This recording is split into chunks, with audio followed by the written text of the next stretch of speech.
So hi friends, welcome to our channel exam elements.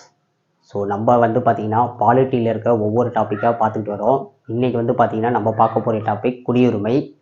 So இதுக்கு முன்னாடி நம்ம வந்து இந்திய அரசியல் அமைப்பு, அதனுடைய முகவுரை, இந்திய அரசியல் அமைப்பின் முக்கிய கூறுகள், ஒன்றியம், மாநிலம், யூனியன் பிரதேசம், இந்த டாபிக் எல்லாம் பார்த்தோம்.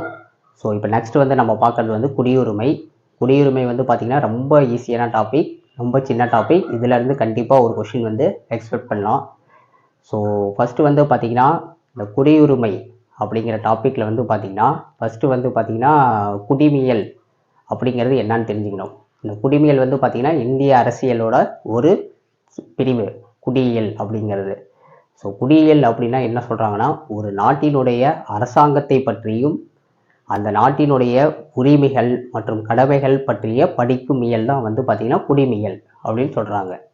ஸோ ஒரு நாட்டினுடைய அரசாங்கத்தை பற்றியும் அந்த நாட்டுடைய உரிமைகளையும் கடமைகளையும் பற்றி படிக்கும் பிரிவு தான் வந்து பார்த்திங்கன்னா குடியியல் அப்படின்னு சொல்கிறாங்க. ஸோ இந்த குடியியலில் வந்து பார்த்திங்கன்னா முதல்ல வந்து குடிமகன் அப்படிங்கிற சொல் எப்படி வந்துச்சு. இப்போ ஒரு குடிமகன்னா யாருங்க? நம்ம ஒரு நாட்டில் பிறந்தோம்னா நம்ம தான் அந்த நாட்டுடைய குடிமகன். ஸோ ஒரு நாட்டில் பிறக்கிறாங்கன்னா அவங்க தான் அந்த நாட்டோட குடிமகன்.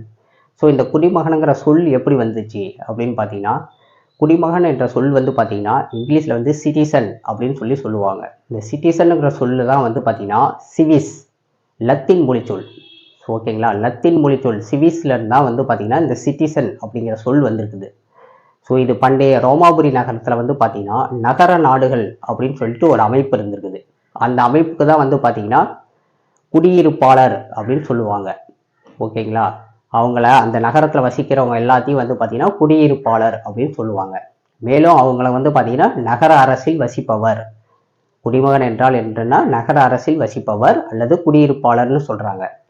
ஸோ இந்த காலப்போக்கில் வந்து பார்த்தீங்கன்னா இந்த நகர நாடுகளோட அமைப்பு வந்து அழிஞ்சிக்கிட்டே வரும்போது வந்து பார்த்தீங்கன்னா அப்புறமேட்டுக்கு வந்து நாடுகளின் உறுப்பினர், குடிமகன்னா வந்து பார்த்தீங்கன்னா நாடுகளின் உறுப்பினர் அப்படின்னு சொல்லிட்டு வந்தாங்க. ஸோ இப்போ வந்து நம்ம வந்து சிட்டிசன் தான் வந்து குடிமகன் அப்படின்னு சொல்கிறோம். இது காலப்போக்கில் அப்படியே மாறி வந்துடுச்சு. ஓகேங்களா, ஸோ குடிமகன்னா வந்து பார்த்தீங்கன்னா சிவிஸ் என்ற வார்த்தையிலேருந்து வந்திருக்குது. இது லத்தீன் மொழிச்சொல். இதை நல்லா ஞாபகம் வச்சுங்க. அடுத்தது வந்து பார்த்தீங்கன்னா குடிமகனை பற்றி தெரிஞ்சுக்கிட்டோம். அடுத்தது வந்து பார்த்தீங்கன்னா குடியுரிமை அப்படின்னா என்ன? குடியுரிமை அப்படிங்கிறது பார்த்தீங்கன்னா ஒரு நாட்டில் வந்து பிறந்த குடிமகனுக்கு வந்து அந்த நாட்டில் வந்து வசிக்கும் காலம் வரை, அந்த குடிமகன் வசிக்கும் காலம் வரை அவர்களுக்கு சட்டப்படியாக வழங்கும் உரிமை தான் வந்து பார்த்தீங்கன்னா குடியுரிமை.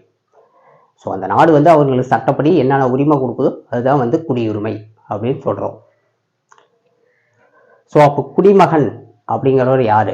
அவருக்கு என்ன டெஃபனேஷன் அப்படின்னு பார்த்தீங்கன்னா, ஒரு அரசாங்கத்தினுடைய அனைத்து சட்டங்களையும் சலுகைகளையும் உரிமைகளையும் பெறுபவர். ஓகேங்களா, ஒரு குடிமகனாக பிறந்துட்டோம்னா நம்ம இந்த நாட்டில் வந்து நமக்கு வந்து பார்த்திங்கன்னா என்ன உரிமைகள் நம்ம இந்த நாடு தருது, என்ன சலுகைகள் தருதோ நம்ம எல்லாத்தையும் அனுபவிச்சுக்கிறோம். ஸோ நம்ம தான் இந்த நாட்டோட குடிமகன்.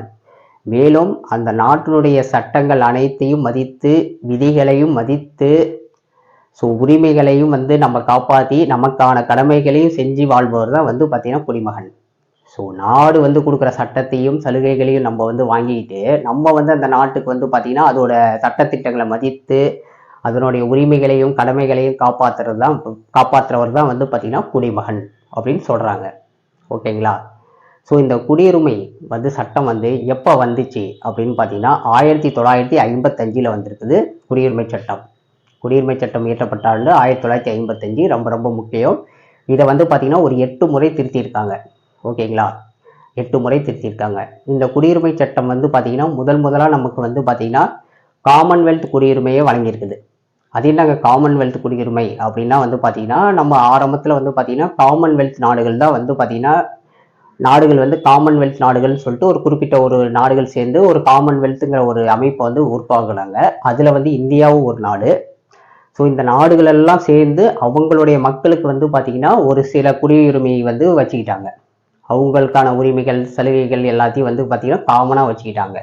ஸோ அந்த காமன்வெல்த் உரிமை தான் வந்து ஆரம்பத்தில் நமக்கும் இருந்துச்சு இந்தியாவில். இந்தியா வந்து பார்த்திங்கன்னா காமன்வெல்த் நாடுகளோட 1945 இணைஞ்சிச்சு. ஓகேங்களா, இப்போ வரைக்கும் பார்த்தீங்கன்னா இந்த காமன்வெல்த்துங்கிற அமைப்பில் வந்து பார்த்திங்கன்னா ஒரு 52 நாடுகள் இருக்கிறது. இந்தியா இன்னும் உறுப்பினராக இருக்குது. ஸோ இந்த காமன்வெல்த் நாடுகளினுடைய உரிமையை வந்து பார்த்திங்கன்னா 2003 வந்து நீக்கிட்டாங்க. நீக்கிட்டு இப்போ இந்திய அரசே வந்து நமக்கான உரிமைகளை தருது, குடியுரிமை. இங்கே இந்த நாட்டில் பிறந்துட்டோம்னா நமக்கான குடியுரிமை வந்து பார்த்தீங்கன்னா இந்திய அரசே தருது. இப்போ காமன்வெல்த் குடியுரிமை நீக்கிட்டாங்க. ஓகேங்களா? ஸோ இந்த குடியுரிமை வந்து பார்த்தீங்கன்னா எப்படி வந்து குடியுரிமை பெறோம் வந்து வந்து பார்த்தீங்கன்னா இயற்கையால் குடியுரிமை, இயற்கை குடியுரிமை. ஒன்று வந்து பார்த்தீங்கன்னா நம்ம இந்த நாட்டில் பிறந்துட்டாவே நம்மளுக்கு வந்து குடியுரிமை ஆட்டோமேட்டிக்காக வந்துடும், அந்த நாட்டோட குடியுரிமை.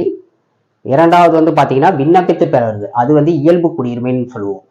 ஸோ குடியுரிமையே வந்து ரெண்டு வகைப்படும். ஒன்று வந்து இயற்கை குடியுரிமை, இன்னொன்று வந்து பார்த்தீங்கன்னா இயல்பு குடியுரிமை. இயற்கை குடியுரிமைங்கிறது பிறப்பின் மூலம் பெறக்கூடிய குடியுரிமை. இயல்பு குடியுரிமைங்கிறது விண்ணப்பத்தின் மூலம் பெறக்கூடிய குடியுரிமை. ஓகேங்களா? ஸோ இதுதான் வந்து குடிமகன். குடியுரிமைனா என்ன, குடிமையல்னா என்ன, குடியுரிமைனா என்னன்னு பார்த்துறோம். இந்த குடிமகன்கிற சொல் வந்து பார்த்தீங்கன்னா சிவிஸ் லத்தீன் என்ற வார்த்தையிலிருந்து பெறப்பட்டது. இதனுடைய அர்த்தம் என்னன்னா நகர நாடுகளில் வசிப்பவர் அல்லது குடியிருப்பாளர்னு சொல்றோம். ஓகேங்களா? இந்த குடியுரிமை சட்டம் எப்பங்க இயற்றப்பட்டது? 1955 இயற்றப்பட்டது. 8 முறை திருத்தப்பட்டது. முதல் குடியுரிமை வந்து பார்த்தீங்கன்னா காமன்வெல்த் குடியுரிமை நமக்கு இருந்துச்சு. அதை வந்து 2003 நீக்கிட்டாங்க. அடுத்தது வந்து பார்த்தீங்கன்னா இந்த குடியுரிமை வந்து பொதுவாகவே ரெண்டு வகைப்படும். ஒன்று இயற்கை குடியுரிமை, இன்னொன்று வந்து இயல்பு குடியுரிமை. ஓகேங்களா? அடுத்தது வந்து இந்த குடியுரிமை பெறதுக்கான வழிகள் என்ன, குடியுரிமையை ஒருத்தர் எப்படி பெறலாம் ஒரு நாட்டில் வந்து, அதே மாதிரி அந்த குடியுரிமையை இழப்பதற்கான என்னென்ன கண்டிஷன், எப்படி வந்து ஒரு நாட்டில் குடியுரிமை பெறலாம், அதே மாதிரி எப்படி வந்து அவருக்கு அந்த குடியுரிமை இழந்துடுறாரு அப்படிங்கிறதே அடுத்ததை நம்ம பார்க்கலாம்.